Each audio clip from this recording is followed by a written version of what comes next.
Hey there, I'm Rob Jensen. I'm the lead artist on the Sonic Runway. So the idea for the Sonic Runway actually dates back to 2002. I was a member of Illuminati, which it's hard to believe that this was the 2 o'clock in Esplanade camp that year. Things have obviously gotten a lot bigger since then, but if you were there, you can probably vouch for the fact that it was a killer party for its day. So anyway, we were sitting there one lazy afternoon, and my wife and I were sitting in front of the DJ booth on a day that looked a lot like this, and the music was going, and there was a woman riding by a couple hundred feet away on her bike, and she was grooving to the music, she started kind of bike dancing, and then pretty soon she got into it, she dropped her bike, and she was just going for it all out dancing. And we could tell she was a really great dancer, and we were all enjoying watching her, but you could, the sound, because she was a couple hundred feet away, she was noticeably behind the beat. And all of a sudden I had this overwhelming sense of like, oh man, I can feel the waves of sound emanating out from the speakers and getting to her in a way that you don't really normally get to experience. In science class, we learned that sound is, waves of pressure traveling through there, like all different kinds of fields in science. But normally you don't think about that unless you're, counting seconds between a flash of lightning and the thunder, or maybe you're shouting echo into a big canyon or something like that. It's just kind of invisible most of the time. But on the playa, there's this giant open space, and it's the opportunity to really see something like that in a way that you don't normally get to experience. So I thought, okay, let's try and figure out how we can share this experience with other people. Maybe we could set up a whole bunch of lights that would ripple out every time there was a beat with the music. Sounds simple, right? Great. So unfortunately, I'd done programming, but I'd never done any electronics before, so I went and bought a book, recruited a couple friends. Before long, we're like soldering our own circuit boards and figuring it out. This is 2003, so there's no Arduino, like none of that fancy stuff. And everything we got to do is times a whole lot of distance, and it gets complicated. Anyway, so we were part of Soul System in 2003, which was the next iteration of Giant Camp. You can see my good friend Warren Trezevant there learning how to drive the trencher. He went on to work on Peter Hudson's zoetropes and other things.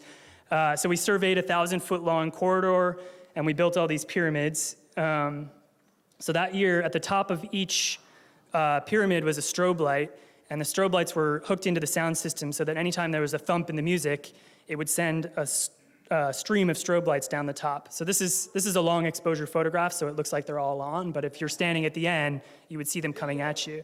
Yeah, and so it was really rewarding to build this piece because, I wanted to show the scientific fact, but as an art piece, it actually provided this really cool corridor. It was an experience for people to walk down it.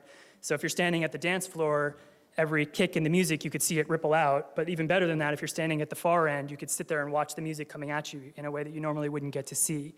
I remember standing next to this one guy, he's like, it's some kind of crazy sound cannon, So we brought it back the next year as part of the next iteration of Soul System, which was even bigger.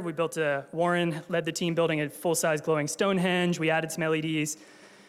And then, Soul System kind of fell apart, and we all went our ways. We did a bunch of other projects since then, but it was a bunch of years before. Since then I've been thinking, oh man, it'd be cool to bring that back in some future iteration. And I think it's been 12 years, maybe the time is right. So the next iteration of the Sonic Runway, we're trying to do a bunch of different things. First off, I was inspired by the theme because, Leonardo da Vinci, it's like all about bringing science and art together, and he had this curiosity about the natural world that I find really inspiring, and he's, not afraid to take on a big project. So the new design that we're building here is these circular arches. I'm hoping that'll put the person, your kind of head is right in the middle of the experience in a way that it wasn't before. We're going to double the resolution, so instead of 16 stations, we're trying to build 32 of them, so it'll be a much smoother effect going down. And of course, the world of electronics has progressed dramatically since then, so I'm going to go faster, okay, because I'm running out of time. Hang on. So we're going to cover them all with LEDs. It'll be blinky, and we can do all kinds of cool patterns. We're still working on the patterns, but here's a previs animation that hopefully we'll get sound. Oh, we missed the movie. Fail. Let's try it again.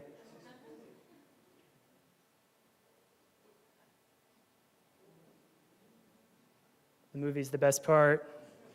Fail. Oh, here we go. Okay.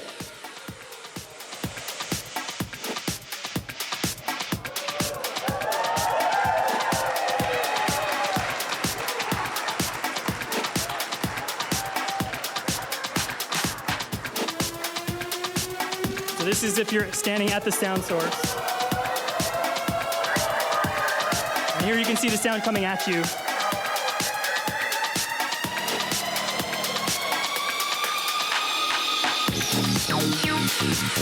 So yeah, that's the basic idea.